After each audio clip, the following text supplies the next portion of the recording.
Well, welcome back to another exciting edition of Cambridge Inside Out. Robert Winters, you didn't say that. Well, that's me. I'm Robert Winters. And Judy Nathans. Yeah, we're back. The tech Well, team back. yeah, I mean, Patrick was here, Barrett, which is wonderful. I watched both of them. I never watched them, but I did watch it when it's not me.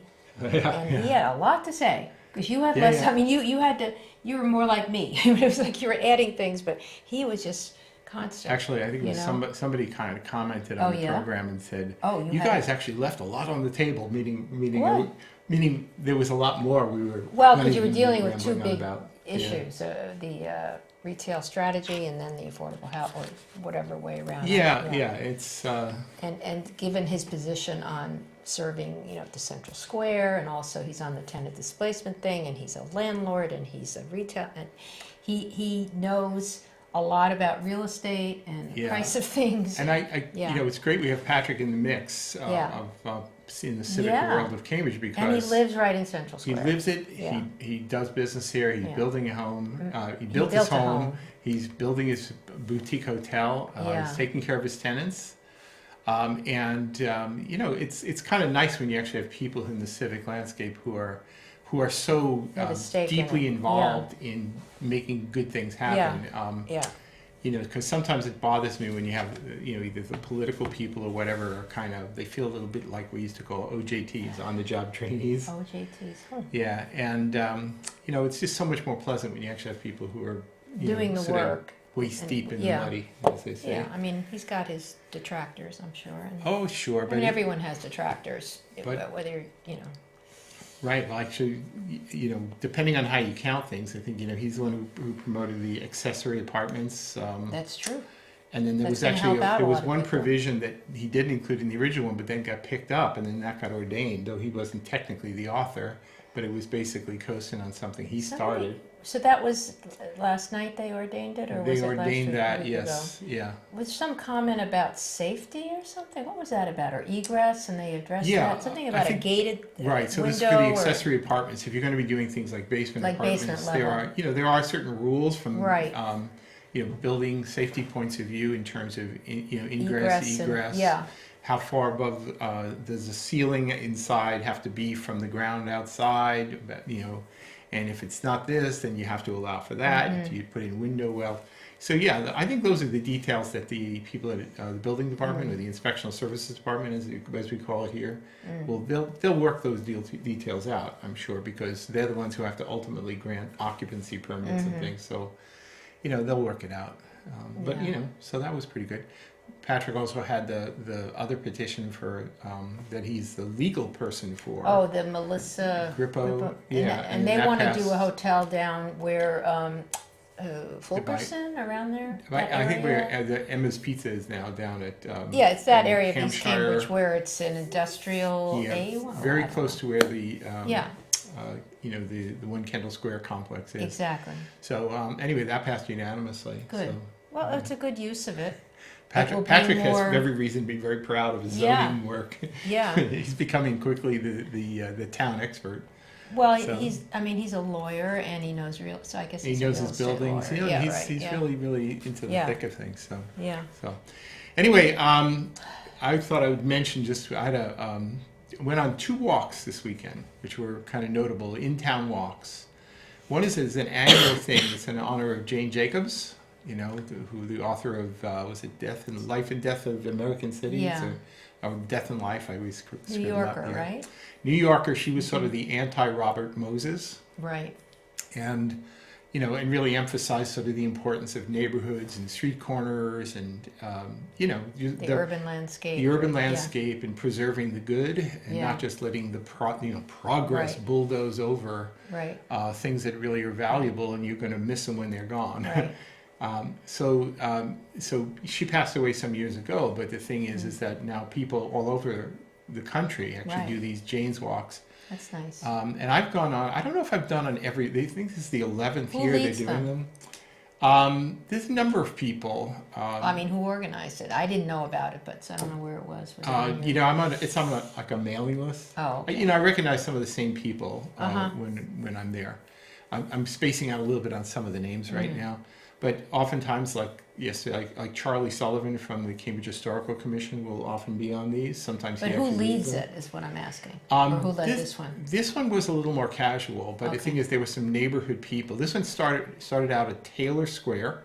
Where's that? Which is where the Taylor Square Fire Station is. It's where Sherman Street branches off from Garden Street.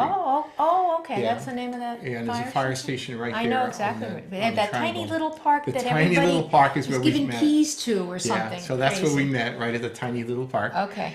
And we actually talked about, is this the smallest park in Cambridge? Seriously, it's such Because a I think there's one called precious Walter Guffey Park, which is Really? at the corner of Arrow Street and Massachusetts Avenue, which is all equally small. Can't you just jump over the fence and sit in it? Oh, sure. Yeah. Piece of cake, yeah. It's just So we went there symbolic. and we explored the neighborhood of streets like Fenno Street, Stern Street. I know that. Chetwynd. And, Dundee, not Dundee. There's something with a D. Donster. It's right near Fenno and. Yeah, it's a Dunstable, I neat little forget. neighborhood. Yeah, and, it's got a little library over there on Concord Ave. if you go all the way over, Yeah. Oh, you yeah. didn't But go this is pretty close. It's very close to where Patty's Lunches, which is where the walk ended, I might Yeah. add. Okay. Yeah. So and actually the proprietors of Patty Lunch, Ruthie, we were at by her house and some of the other streets around there. It was just nice, and it was a bit thematic because there is a bit of a phenomenon of people sort of doing tear downs. They want to buy up I heard about this property. walk. Wasn't that the nature of the walk, or they had a walk to only look at tear downs? Was this different? I don't think it was just. I know looking at someone tear that lives in downs, that but it area, was- and they said they were going on a walk that weekend to do that. That's I think what it said in the Yeah. description, but it wasn't Okay. so much about that. It was All really right. just about the phenomenon of people sort of coming in Yeah. and. In one case, it was definitely a tear down, which is being proposed. Yeah. But also just changing things pretty dramatically. So you went? Did you go by the Mass Hardware? Or did you go that Massey's, far down? yeah, we went down by 'Cause Massey's that's corner. being built up there. Yeah, oh yeah. But anyway, it's interesting. One of the things that I'm always impressed by when I go on these walks and other, saunters around town is the diversity of housing types in the Oh city. yeah. And there are little places where there are smallish places, and then the other places where there's lots of apartment buildings and whatever. It's one of the things I kind of like about Cambridge. And when there are various proposals that just say build bigger, bigger, bigger, you're sort of worried that some of these this. Well, yeah, but interesting everything has mixture. a time. I just found out that where I'm staying now with my daughter, that there's actually an addition put on in the back. It wasn't originally there, so. Over the years, people have taken these small houses and added on. So Yeah. maybe Oh, this yeah. is just another phenomenon. You can't add back, so now you're going to add up. Right. I mean, right. No, something's one changed, story's okay. It's stories oh yeah, might be no, it's okay, fine, yeah. But I Yeah. think the concern most I people think the have tear are- downs is more concern because then you're Yeah. building just the boxes that we see on Brookline Street and we Right. see, all over Cambridge. I think every Yeah. few decades we go through a period where people have a different notion of progress, and they say you shouldn't stand in the way of progress. So for example, there was a period of time during along Harvard Street in Cambridge where these beautiful old mansard buildings got torn down and were replaced by what were essentially just boxes. You're talking about like the brick apartment buildings? There's some really nice brick apartment Right, so buildings, and then there's some where pretty they're- crummy ones Really? On that Harvard are in Street? there. Yeah. And the thing is that I think people sort of they respond and they say, well, maybe this wasn't the outcome we really ideally wanted. Huh. So years later, they passed this thing called the Townhouse Ordinance, which Oh. actually allowed infill, so they would preserve a lot of the nice buildings, but allow some townhouse developments behind them. So on is that deep how lots. Ellery, Ellery and Dana, there's like a whole... Yeah. Oh, yeah. Is that So how that came about? I Was think that after? that was part of the Because that's kind of nice. pursuing. I know Yeah, people no, live there. right. I would say that was preferable to what was Yeah. happening before that Right. change. But I guess the point I was making is Yeah. that we do go through these periods where somebody's notion of Yeah. progress It's just is and then happens, and then 10, 20 years later, people go, what were we thinking? I think my best example of this is the old Central Artery. People said, elevated highways, that's the that future. was a big bugaboo. Right, but the The thing big is, dig you're talking about. well, the big dig was Oh. where they said, well, maybe it wasn't such a good idea to Yeah. have put in these elevated highways. Oh, right. So now they Right. wanted it underground. Yeah, and so that, then they but wanted- it was and then they- $20 billion. It was a lot of money. It ended up being a lot more expensive. Yeah, But the it's a thing big is dig. that but once upon a time, they were referring to these as skyways, and it was considered to be the future. And Lord knows you should stand in the way of the future. And all those cloverleaf things that we put out because everybody wanted to live in the suburbs. In the suburbs, space, and then now it's all that changing. was the future, and then now people said maybe that wasn't such a good idea. Right, exactly. Right? There was when the inner belt was proposed as part of a highway network around Boston area.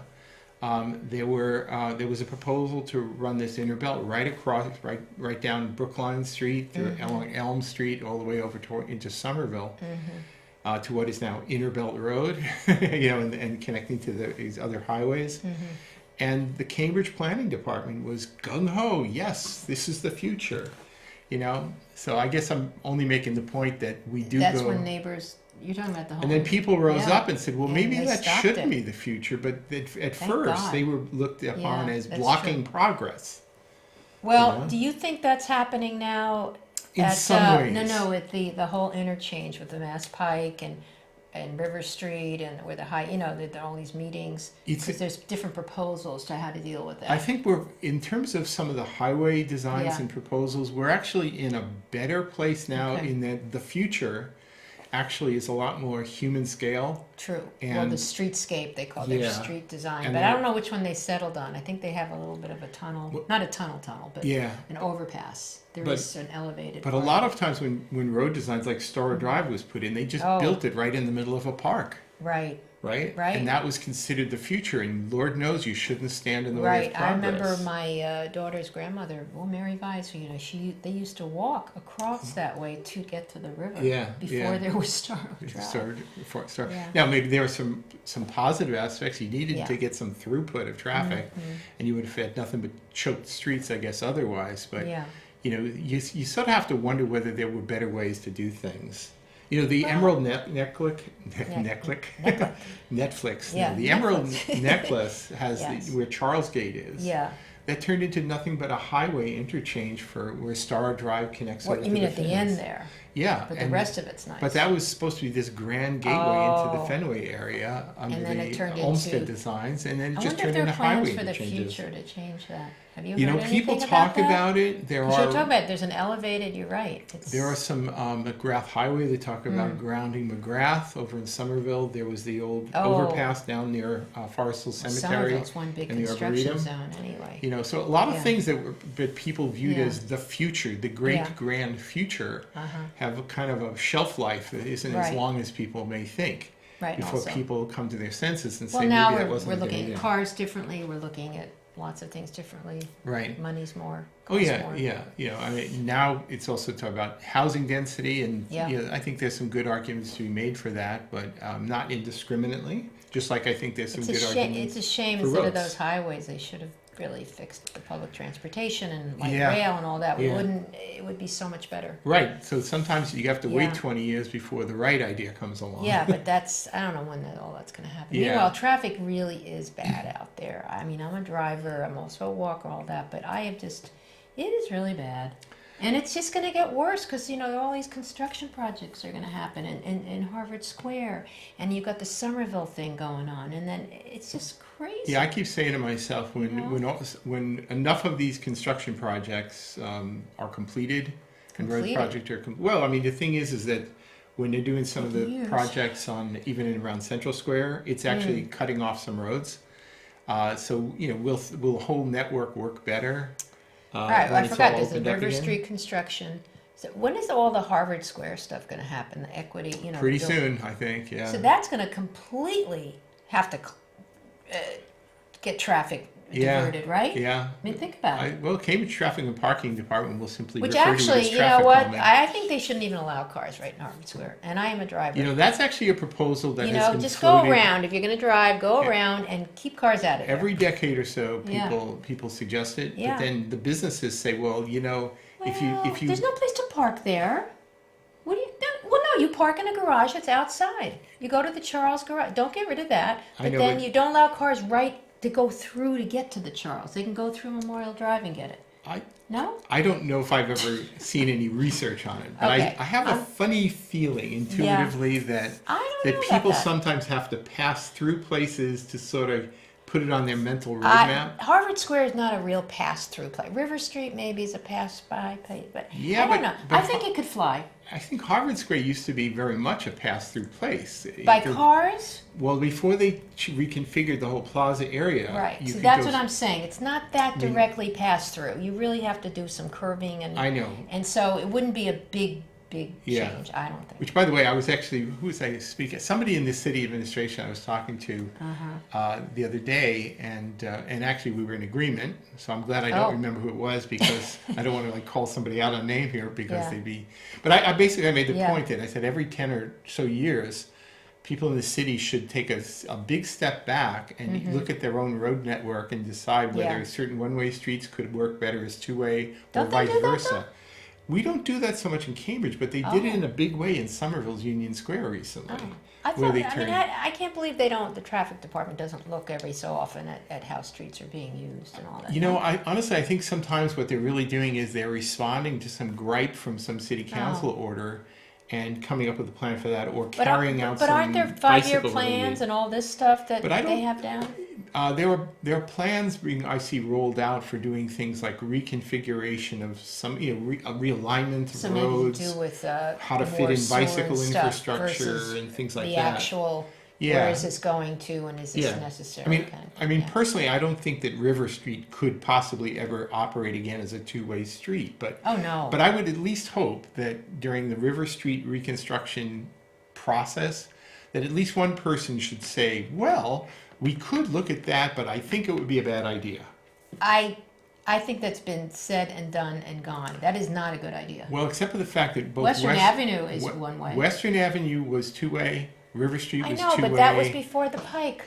And so when the Pike came in, change the Pike then. You can't do it. Right. So it was very much driven by the. I think I like the one way, and I think they should have a better bike passage, because I think it is a direct route. I now live on River Street temporarily, so I just feel, and there's no parking on that side, which is okay.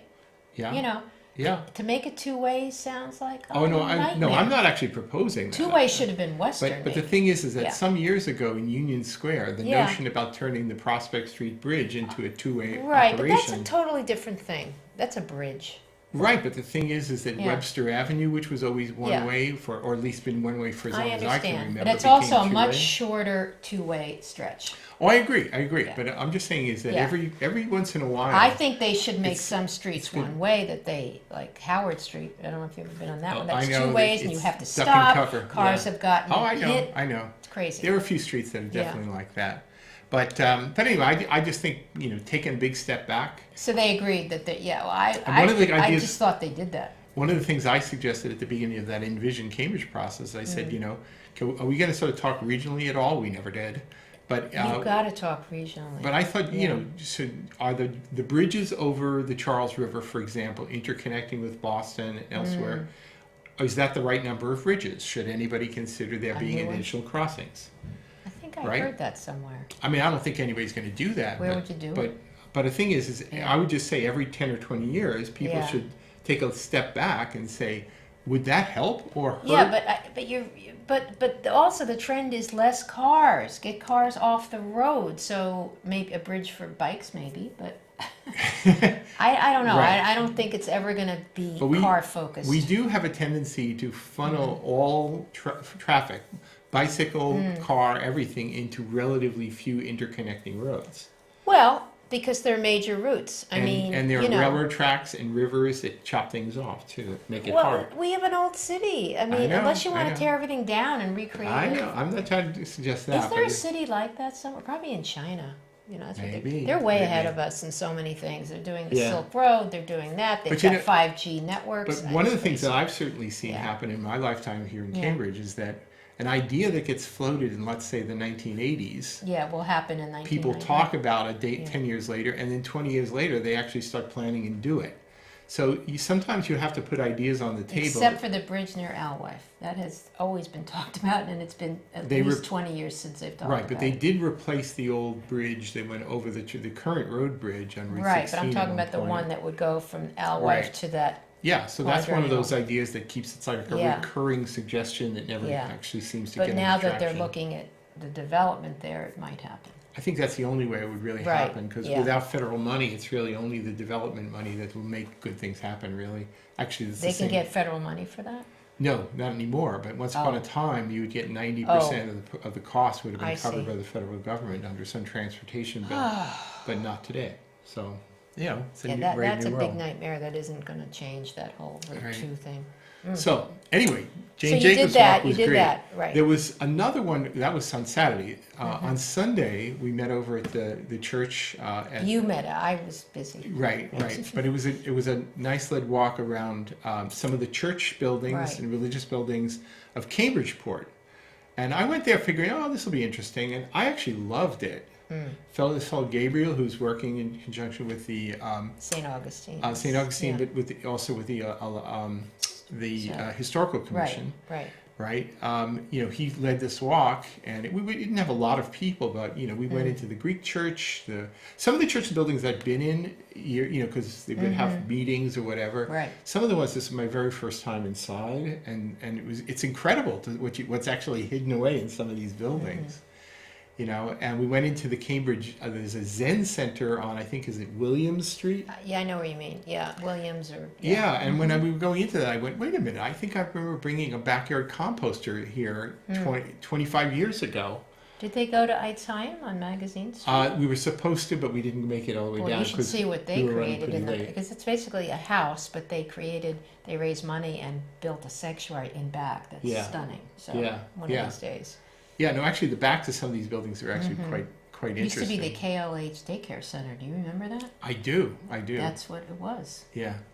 So anyway, that was a great thing. Yeah. And they are raising. I mean, St. Augustine's in particular. It's got a dwindling.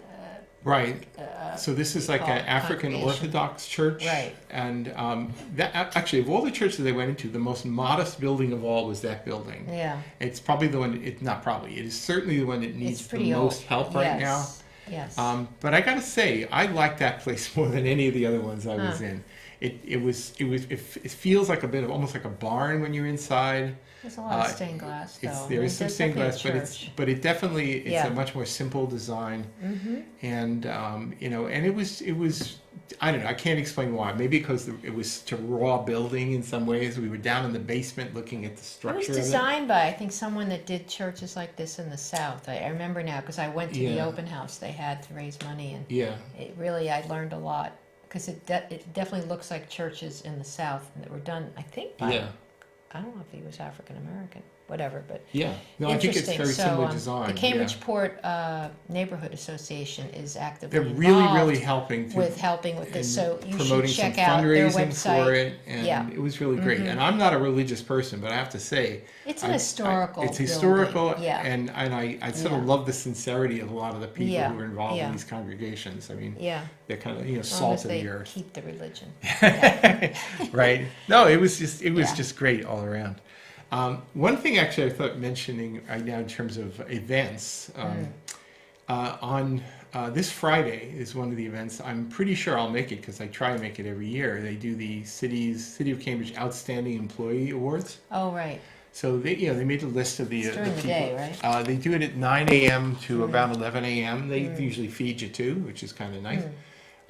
Where is it done? It's right in City Hall, Sullivan Chamber. So usually what I'll do, since I got to be down at MIT a little bit later, by no later than noon, I like to sort of go by this. So how many people are given this honor?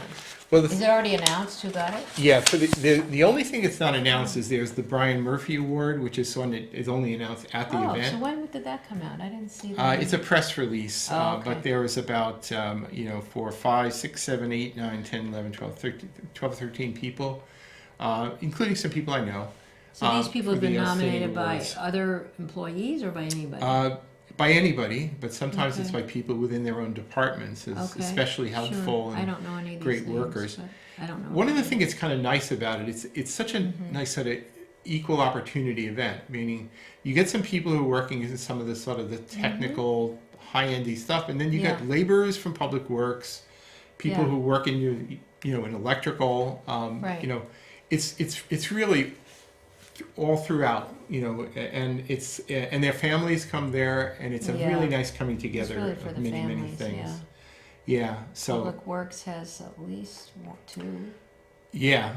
Actually, they probably try to really spread it out if they get right. Oh yeah. Actually, come to think of it, speaking of outstanding employees, I think it's in the month of May this month when they actually do the awards for Public Works. Oh, I love that one. And that is a great one. That's like a real. They got barbecue out. They got barbecue, get hot dogs, hamburgers. Really. I'm going. There's a recycling advisory committee meeting tomorrow morning that I'm going to go to. So maybe I'll find out about. Yeah. No, I love going to this one here, and then people come from City Hall and all the other city departments. They actually will come and join in on that one. And they give awards there too. They do give awards within the department. Yeah. It's Public Works centered, and and it's kind of great. It's very nice. I mean, lately I haven't been entirely enamored with every city department of late. I've always liked Public Works. But I've always liked people from Public Works, and they deal with the nitty gritty and the underground and the stuff you don't see. Yeah. And I'm amazed how much they have to deal with. That's right. So I always appreciated them. I always appreciated the people in the water department tremendously. And they're also these people that you might think of as sort of the frontline workers, the people who are at the desk, when you go up to either Public Works or get a permit, the city clerk's office, the people who are actually interacting with people from around the city, these are the employees that you really, really, really come to respect and like, and so this is sort of the day for them, and I always appreciate it. So anyway, that's coming up. And I don't know if any other kind of big items are coming up here. I'm sure we'll think of a few here. Very quickly, the Community Preservation Act, that process is kicking off where they're looking for people to sort of, help in that and doing some working committee for that. So anyway, look for your press releases and city websites for that information. So anyway, we'll be back in a few minutes and we'll get into some nitty gritty. Okay, bye.